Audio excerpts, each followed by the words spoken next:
Hello दोस्तों, स्वागत है आपका यूनिक स्पार्क एकेडमी में। दोस्तों, आज के इस सेशन में हम एनालॉग इलेक्ट्रॉनिक्स से रिलेटेड कुछ ऐसे महत्वपूर्ण क्वेश्चन देखने वाले हैं जो कि बार बार एग्जाम में पूछे जाते हैं और काफी बार पूछे गए हैं। दोस्तों, एट द एंड मेरा ये वीडियो आप लोगों को अच्छा लगता है तो यूनिक स्पार्क एकेडमी को सब्सक्राइब करो, बेल आइकॉन को प्रेस करो और इस वीडियो को दोस्तों के साथ ज्यादा से ज्यादा शेयर करो। तो चलिए स्टार्ट करते हैं आज का ये सेशन।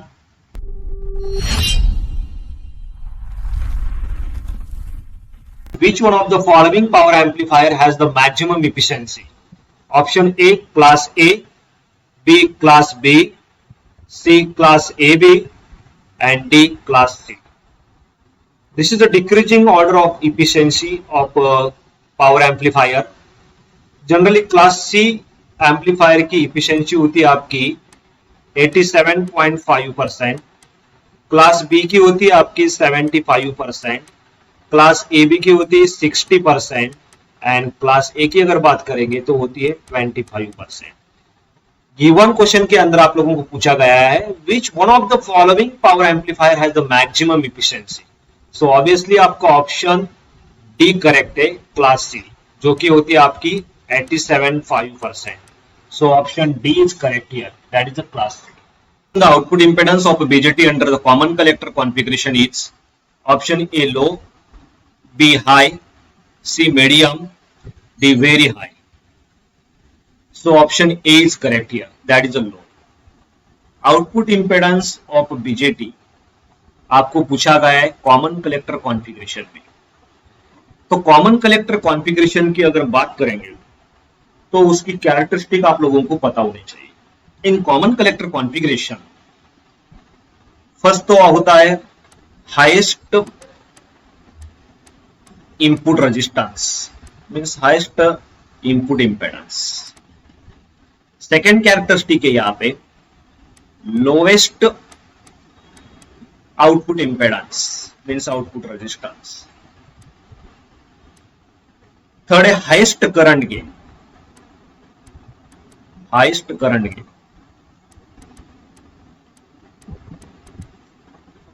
फोर्थ कैरेक्टरिस्टिक है लोएस्ट वोल्टेज गेन।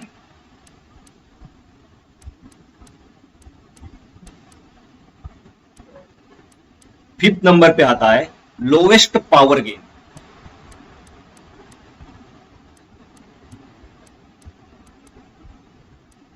और लास्ट में आप लोगों को याद रखना है zero phase shift.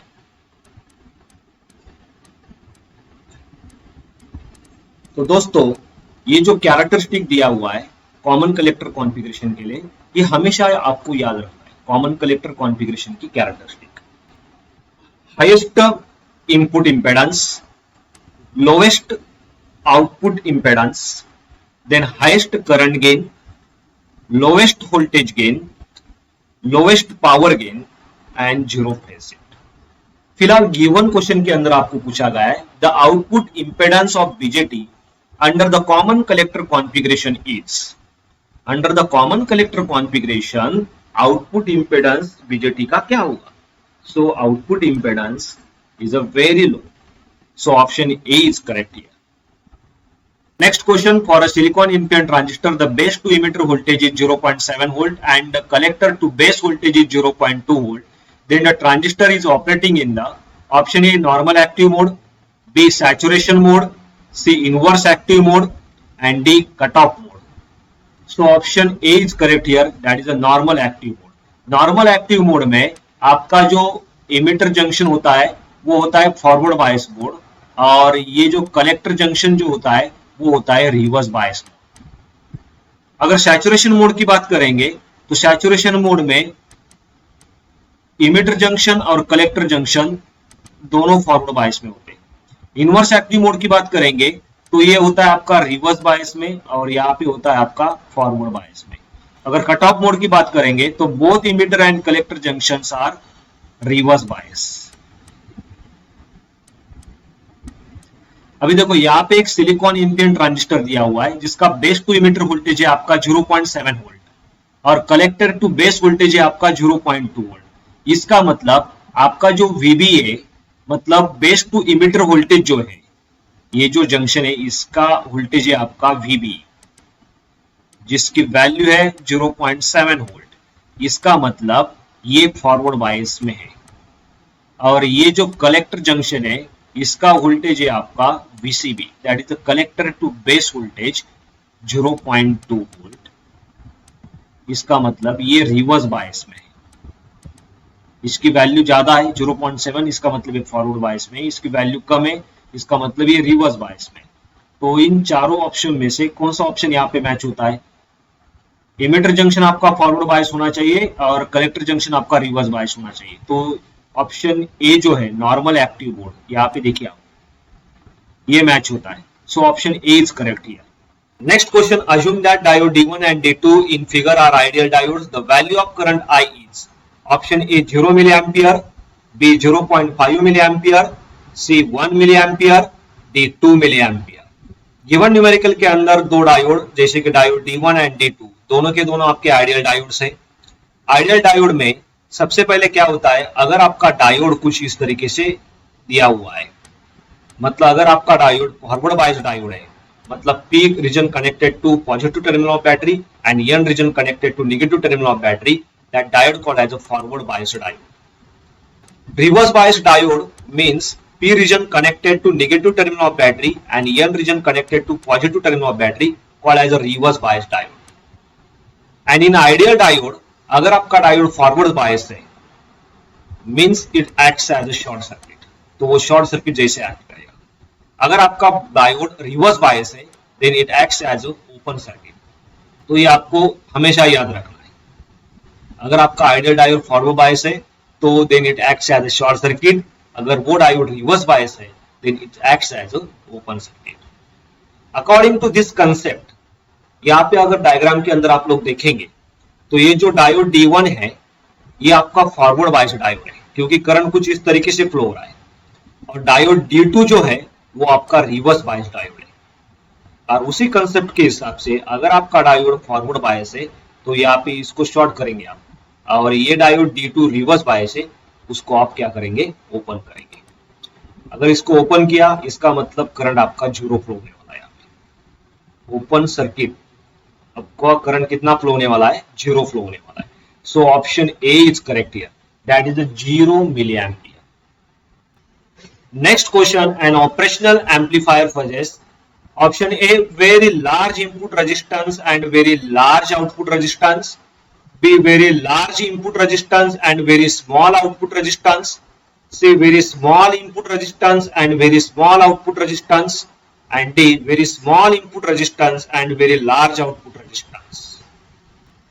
In operational amplifier अगर हम लोग बात करते हैं आइडियल ऑपरेशनल एम्पलीफायर की, और उसके बाद अगर बात करेंगे प्रैक्टिकल ऑपरेशनल एम्पलीफायर की,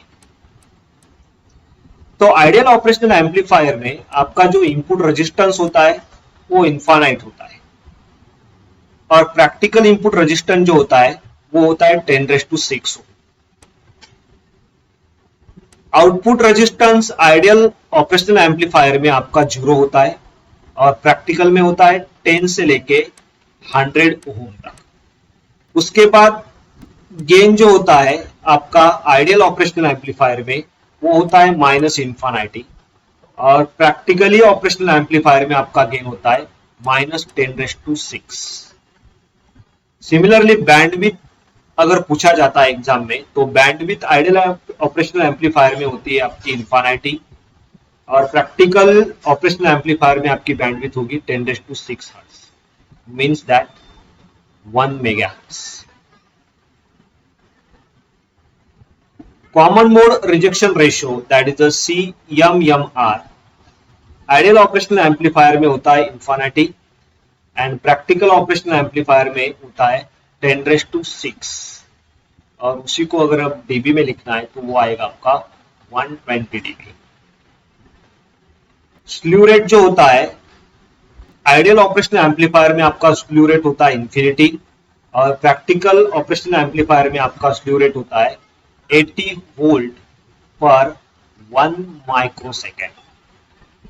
फिलहाल गिवन क्वेश्चन के अंदर आपको ऑपरेशनल एम्पलीफायर की कैरेक्टरिस्टिक के बारे में पूछा गया है।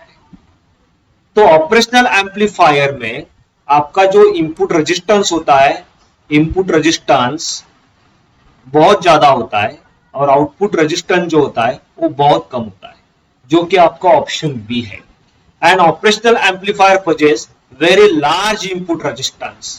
It possesses very large input resistance and very small output resistance.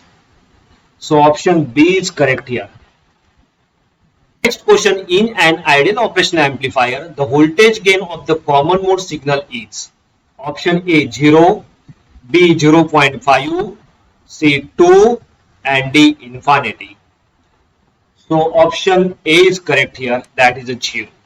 In ideal operational amplifier, आपका इनपुट रेजिस्टेंस होता है इंफिनिटी, आउटपुट रेजिस्टेंस होता है 0, गेन जो होता है वो होता है आपका माइनस इंफिनिटी, बैंडविड्थ होती है आपकी infinity, common mode rejection ratio जो होता है वो होता है आपका इंफिनिटी एंड स्ल्यू रेट आपका होता है इंफिनिटी। फिलहाल गिवन क्वेश्चन के अंदर आपको पूछा गया है in ideal operational amplifier voltage gain of common mode signal is, voltage gain of common mode signal. And as we know that common mode rejection ratio is defined as it is a ratio of differential mode gain to common mode gain. अगर आपका common mode rejection ratio infinity आता है, इसका मतलब आपका जो common mode gain है वो आपका 0 आएगा। So option A is correct here. The common mode signal is 0. Next question, thermal runaway is not possible in FET because as the temperature of FET increases, option A, the drain current increases, B, the mobility of charge carrier decreases, C, the mobility of charge carrier increases, and D, the transconductance increases. दोस्तों thermal runway मतलब एक ऐसी process है जिसके अंदर device का temperature increase होने के बाद हीट बहुत ज्यादा प्रोड्यूस होती है और वो डिवाइस को डिस्ट्रॉय कर सकता है, उसको थर्मल रनवे कहा जाता है। लेकिन ये जो थर्मल रनवे है वो एफएटी के अंदर पॉसिबल ही नहीं है। वो इसीलिए पॉसिबल नहीं है क्योंकि in FET mobility of charge carrier is inversely proportional to temperature. Means अगर आपका टेम्परेचर इंक्रीज भी होता है तो मोबिलिटी ऑफ चार्ज कैरियर आपका डिक्रीज होगा। If mobility of charge carrier decreases means that current decreases. अगर करंट डिक्रीज हो रहा है तो जो भी हीट प्रोड्यूस होने वाली है वो भी डिक्रीज होने वाली है। हीट प्रोड्यूस जो भी होने वाली है वो डिक्रीज होगी। और अगर आपका हीट डिक्रीज हो रहा है means thermal runaway is not possible in FAT. लेकिन बीजेटी के अंदर अगर आप लोग देखेंगे तो टेम्परेचर इंक्रीज होने के बाद करंट भी इंक्रीज होता है और करंट इंक्रीज होने से हीट और ज्यादा प्रोड्यूस होती है, जो कि एफएटी के अंदर नहीं होता। इसीलिए थर्मल रनवे एफएटी के अंदर पॉसिबल नहीं है। Thermal runaway is not possible in FET because as a temperature of FET increases then mobility of charge carrier decreases because both are inversely proportional to each other. So option B जो है आपका वो correct answer है। The mobility of charge carrier decreases. Next, the figure shown represent a n channel MOSFET, B enhanced mode E MOSFET, C P channel MOSFET, and D JFET. So option A is correct here. That is a n channel MOSFET. अगर arrow इस तरीके का होता तो वो होता आपका P channel MOSFET। फिलहाल यहाँ पे आंसर है आपका n channel MOSFET. When the drain voltage in an n MOSFET is negative, it is operating in option A active region, B inactive region, C ohmic region, D reactive region. When the drain voltage is negative, अगर आपका drain voltage negative है means that no current flows through the devices. तो device में से current flow ही नहीं होगा अगर आपका ड्रेन वोल्टेज नेगेटिव है। And at that times it is operated in inactive region. So option B is correct here, that is the inactive region. Next, MOSFET can be use as option A current controlled capacitor, B voltage controlled capacitor, C current controlled inductor and D voltage controlled inductor. So option B is correct here. That is a voltage controlled capacitor. उस MOSFET के अंदर gate और channel दोनों को SiO2 के layer से separate किया जाता है and they forms a capacitance that varies along with the gate voltage. MOSFET acts like a MOS capacitor and it is controlled by the input gate to source voltage. It is controlled by input gate to source voltage. Hence MOSFET can be used as a voltage controlled capacitor. Next question, a silicon transistor with VB is equal to 0.8 volt, beta is equal to 100 and VC is equal to 0.2 volt is used in the circuit shown in the given figure. What is the minimum value of RC for which transistor is in saturation? Option A 4286 ohm, B 4667 ohm, C 500 ohm and D 1000 ohm. Given numerical के अंदर एक diagram आपको दिया हुआ है, circuit diagram. By using this diagram and by using this given values आपको minimum value को find out करना है कलेक्टर रेजिस्टेंस के. तो सबसे पहले आपको पता है ये आपका कलेक्टर टर्मिनल है, ये आपका इमिटर टर्मिनल है और ये आपका बेस टर्मिनल है. यहाँ पे base current plus collector current आपका बनता है टोटल इमिटर करंट. ये भी आप लोग को पता है. फर्स्ट ऑफ ऑल ये वाले लूप के लिए आप केवीएल को अप्लाई करेंगे, ये वाले लूप के लिए. तो अगर आपने केवीएल को अप्लाई किया तो this voltage is equal to ये वाला वोल्टेज प्लस ये वाला वोल्टेज हो जाएगा. मतलब by using KVL 5 is equal to IB into 200 kilo means 10 raised to 3 ohm plus VBE जो कि आपका न्यूमेरिकल के अंदर दिया हुआ है 0.8. And by using this formula आप IB को फाइंड आउट करेंगे, जो कि मैंने ऑलरेडी यहाँ पे किया हुआ है. 0.021 milliampere आता है. Then after by using this formula collector current IC is equal to beta into IB. आप कलेक्टर करंट को फाइंड आउट करेंगे. बीटा तो आपका बनता है 100 और IB को आप लोगों ने फाइंड आउट किया यहाँ पे, तो उसको यहाँ पे पुट करेंगे तो आपको कलेक्टर करंट मिलेगा 2.1 milliampere. देन आफ्टर ये वाला जो लूप है इसके लिए आपको फिर से केवीएल को अप्लाई करना है ये वाले लूप के लिए. तो कैसे करेंगे? तो ये बनेगा 10 volt is equal to IC into RC, IC into RC plus इसके अक्रॉस का वोल्टेज है VCE, जो कि यहाँ पे दिया हुआ है 0.2 volt. So put VC is equal to 0.2 volt here. IC is equal to 2.1 milliampere means 2.1 into 10 raised to 3 and then calculate RC, जो कि मैंने ऑलरेडी यहाँ पे फाइंड आउट किया है.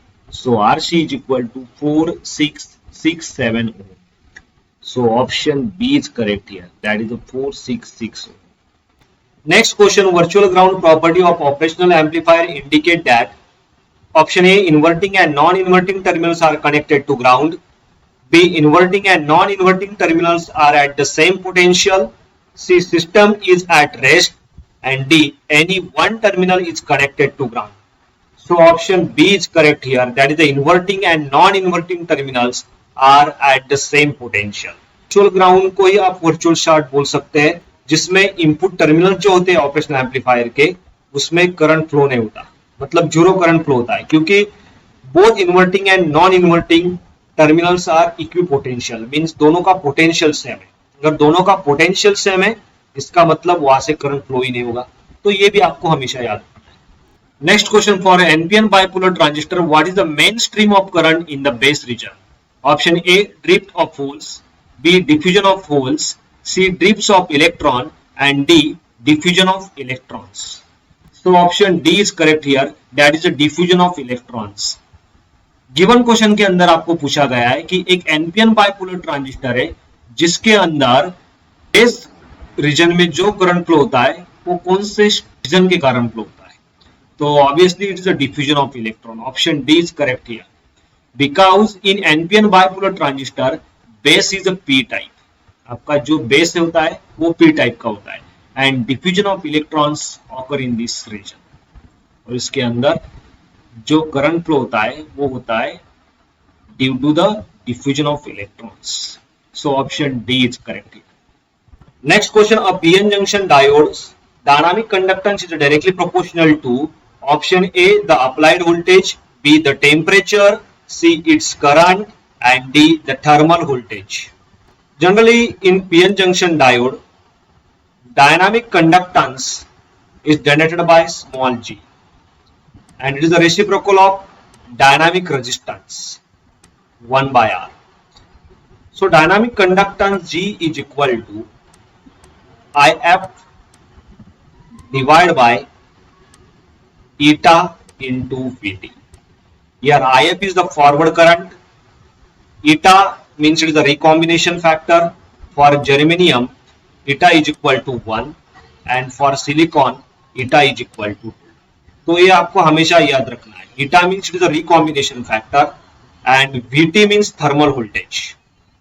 गिवन क्वेश्चन के अंदर आप लोगों को पूछा गया है a PN junction diode dynamic conductance means G is directly proportional to. This dynamic conductance is directly proportional to forward current. So option C is correct here. It's current. Next question, an electrical breakdown of a PN junction occurs if option A forward voltage increases up to the rating, B reverse voltage increases beyond the rating, C forward voltage decreases below the rating, D reverse voltage decreases below the rating. So option B is correct here, that is the reverse voltage increases beyond the rating. हमेशा आपको याद रखना है electrical breakdown PN junction में कब occur होगा, जब आपका reverse voltage beyond rating increase होता है। तो ये हमेशा आपको याद रखना है। एग्जाम में इस तरीके के क्वेश्चन काफी बार पूछे गए हैं और पूछे जाते हैं। An amplifier circuit has an overall current gain of -100 and the input resistance of 10 kilo ohm with a load resistance of 1 kilo ohm. The overall voltage gain of the amplifier is option A 5 dB, B 10 dB, C 20 dB, D 40 dB. Generally in amplifier, voltage gain is equal to current gain into RL divided by RA. Current gain कितना है आपका -100 है into RL है आपका 1 and input resistance है आपका 10. So put all necessary values here and then calculate voltage gain जो कि आपका 10 बनता है। लेकिन वैल्यू जो है गिवन ऑप्शन में यहाँ पे डीबी में दिया हुआ है तो उसको डीबी में फाइंड आउट करना पड़ेगा। So gain in dB is equal to 20 log base 10 into 10. तो ये बनेगा आपका 20 dB. So option C is correct here, that is 20 dB. Next question, given that the operational amplifier is ideal, the output voltage V0 is option A 4 volt, B 6 volt, C 7.5 volt and D 12.12 volt. Given numerical को आप ठीक से observe करेंगे तो आपको समझ में आएगा ये जो है आपका इन्वर्टिंग टर्मिनल है और ये जो है पॉजिटिव कनेक्ट, ये आपका नॉन इन्वर्टिंग टर्मिनल है। Here non inverting terminal is connected to supply voltage 2 volt, means the given circuit is of non-inverting amplifier, and in non-inverting amplifier output voltage V0 is equal to, formula होगा आपका 1 plus RF divided by R1 into supply voltage Vin जो कि आपका 2 volt है। Here RF means आपका 2R जो है ये आपका RF है, RF is equal to 2R and R1 is equal to R, ये आपका R1 है, ये हमेशा आपको याद रखना है। R1 is equal to आपका R है और RF is equal to 2R है। तो ये जो गिवन वैल्यूज है आप उसको इस फॉर्मूला के अंदर पुट करेंगे तो आपको आउटपुट वोल्टेज मिलेगा। Output voltage V0 is equal to 1 plus RF is equal to 2R and R1 is equal to R into input voltage है आपका 2 वोल्ट। अगर आप इसको कैलकुलेट करेंगे तो आपको आउटपुट वोल्टेज मिलेगा 6 वोल्ट, जो कि आपका ऑप्शन बी है। So option B is correct here, that is the 6 volt. Next question, which one of the following statement is correct? A photodiode work on the principle of option A photovoltaic effect, B photoconductive effect, C photoelectric effect and D photothermal effect. Generally photodiode is a photoconductive device जो कि सिर्फ और सिर्फ reverse bias condition में use किया जाता है। It is not operated in full bias condition, ये हमेशा याद रखना है। It is always operated in reverse bias condition and इसके अंदर फोटो सेंसिटिव जो मटेरियल यूज किया जाता है वो होता है सीडीएस, एसई, जेडएनएस, पीबीएस एक्सेट्रा। इस तरीके का फोटो सेंसिटिव मटेरियल फोटोडायोड के अंदर यूज किया जाता है, जो कि फोटो कंडक्टिव इफेक्ट के प्रिंसिपल के ऊपर काम करता है। Photodiode work on the principle of photo conductive effect. So option B is correct here, that is a photo conductive effect. Next question, dark current in semiconductor photodiode is option A the forward bias current, B the forward saturation current, C the reverse saturation current and D the transient current. So option C is correct here, that is the reverse saturation current. Generally in photodiode total current is equal to आपका होता है photon current plus dark current, photon current plus dark current।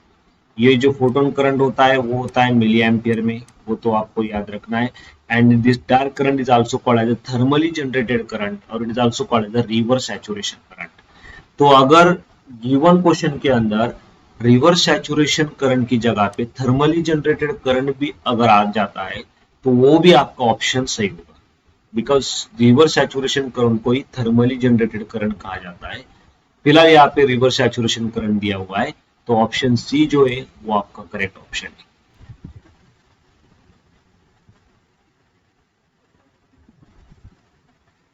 So thanks for watching दोस्तों, hopefully मेरा ये video आप लोगों को पसंद आया होगा। तो यूनिक स्पार्क एकेडमी को सब्सक्राइब करो, बेल आइकॉन को प्रेस करो और ज्यादा से ज्यादा मेरे इस वीडियो को शेयर करो। So thank you for everyone, hopefully मेरा ये वीडियो आप लोगों को पसंद आया होगा। तो यूनिक स्पार्क एकेडमी को सब्सक्राइब करो, बेल आइकॉन को प्रेस करो और ज्यादा से ज्यादा